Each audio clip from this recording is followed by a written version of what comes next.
earthquake certainly had lots of people literally shaken up yesterday, but luckily no injuries or major damage was reported in our area. Here to talk more about the quake is Dr. David Smith from the Vinci Science Center, who holds a Ph.D. in Geology from Stanford University. Good morning, Dr. Smith. Good morning, Asiel. Thanks for joining us.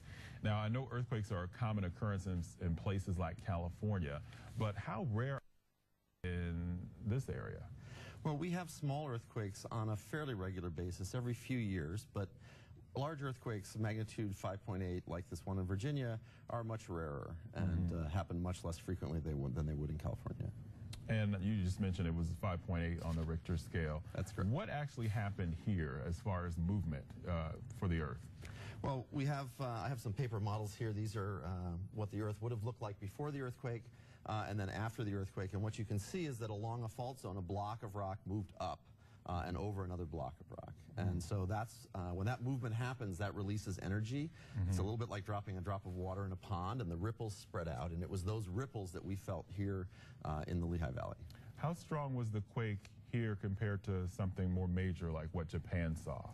This quake released caused about a thousandth of the ground shaking as the quake in Japan, so much, much smaller. We would have felt much less shaking as a result of that. So. We heard your colleague from the Vinci Science Center say this earthquake was something to get excited about but not alarmed about.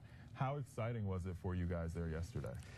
It was really very, very exciting. It was. I was actually out with a group of teachers doing professional development, and we all felt it. And then they felt it at the center, and we recorded it on our seismometer. And so it was something we could show our visitors. It was something they could directly experience, but it wasn't anything that caused any damage in this area.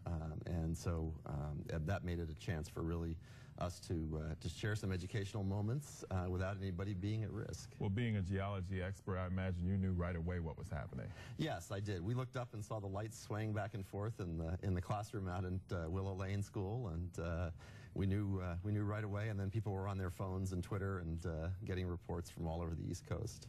Colorado residents are dealing with the aftermath of an earthquake. Is there a possible connection between that one out there and the one here? No, they would be coincidental. There's no tectonic connection, no faults that would connect the two areas. What kinds of things do you tell people they should do in the event of an earthquake? Because we're not used to that here. That's right. The major thing is to make sure nothing's going to fall on your head. Earthquakes themselves don't really hurt people. It's the collapse of buildings that hurts people. And so if you're in very strong shaking, and that's strong enough that it's hard to stand up, then you should grab onto the leg of a desk or a table and get underneath it. You want to grab onto it so it doesn't move off of the top of you. Wait for the shaking to stop, and then exit the building. And we saw some video from Virginia with bricks falling down, and that's a good reason not to run out the door when the earthquake happens. Did you say get away from windows? Because we heard the report that at Olympus in Saucon Valley, they had a shattered window. That's right. Shaking can break glass windows, and absolutely, you want to be away from glass windows and other breakable objects. Okay.